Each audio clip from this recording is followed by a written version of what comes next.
First of all, thanks a lot to STFC Food Network for the opportunity provided to our group to develop some ideas, discuss, and just to start a collaboration. It was really rich experience on that. And the group is formed by myself, Universal Leads, in a joint position at the Met Office.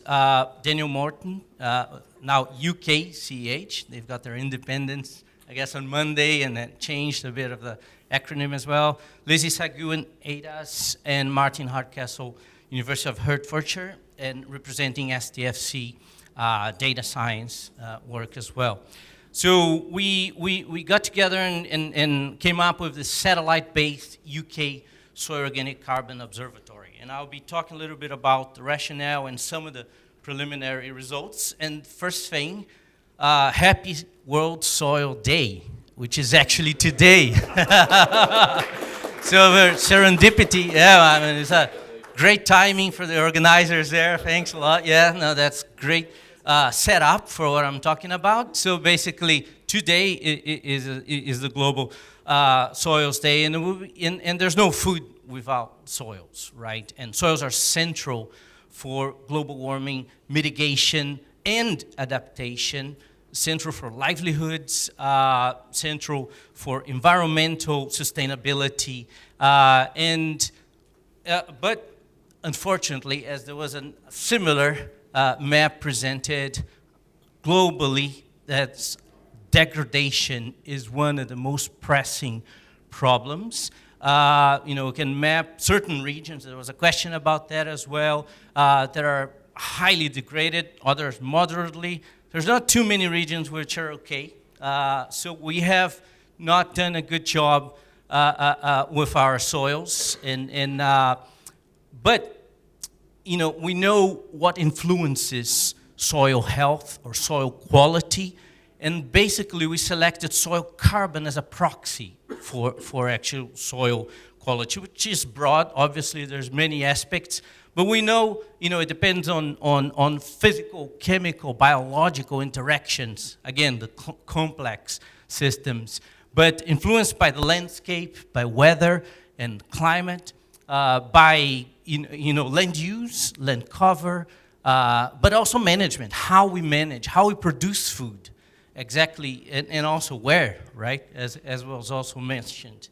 So all those influence the dynamics, how soil carbon changes in time and in space.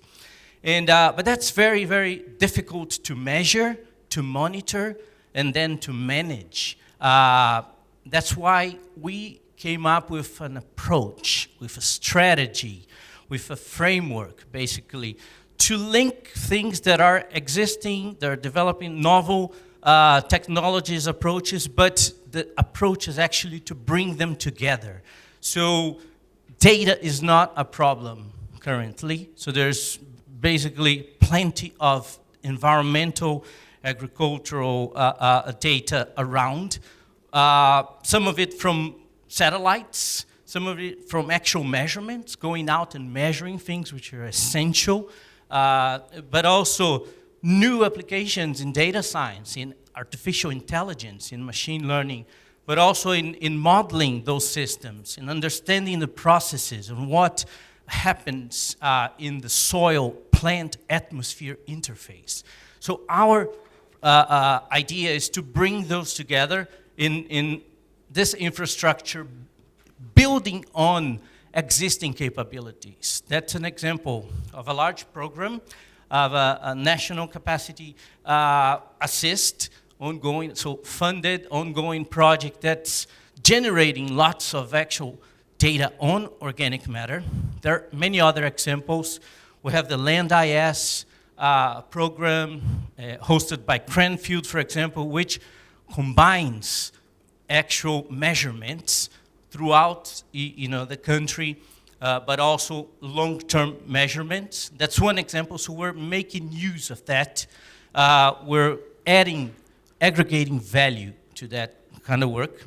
An example of novel technologies in sensing soils and sensing properties in soils. There's a newly developed experimental farm at University of Leeds, which is aimed at being a platform for testing new technologies. And I'm actually privileged to have been accepted to the next Sandpit, STFC Sandpit, on soil sensing technologies in Liverpool in a couple of weeks.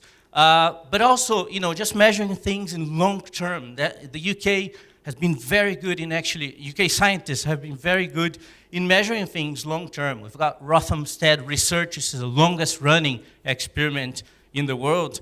Now, this is an example of the synergy. So ADAS, this is a good, provided data on a site that has been measured in which soil carbon has been measured after grassland conversion.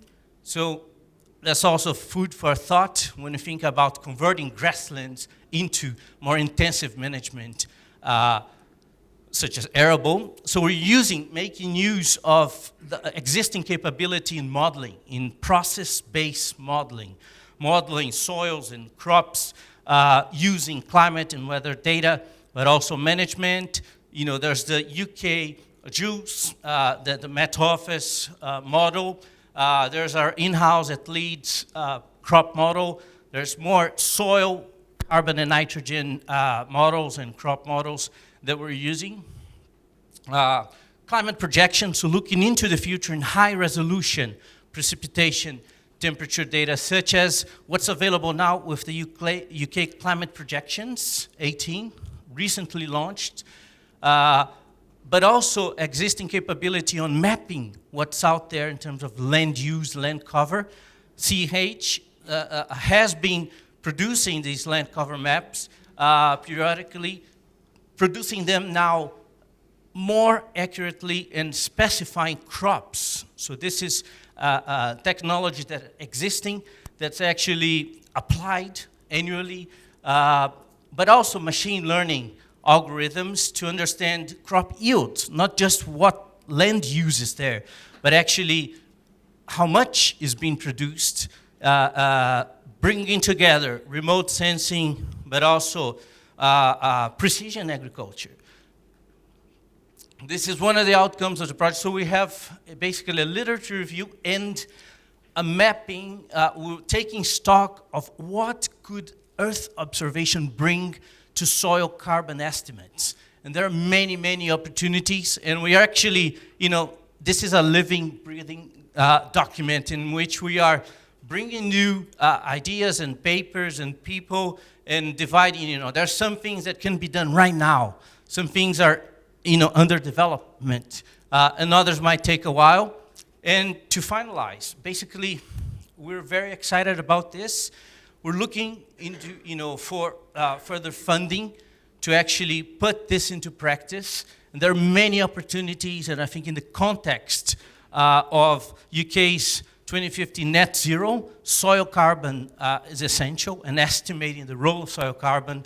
DEFRA's 25-year environment plan, using soil quality as one of the indicators already, so we would be adding value to that. Several calls and SPFs have been mentioned, such as climate resilience, NERC's constructing a digital environment, landscape decisions.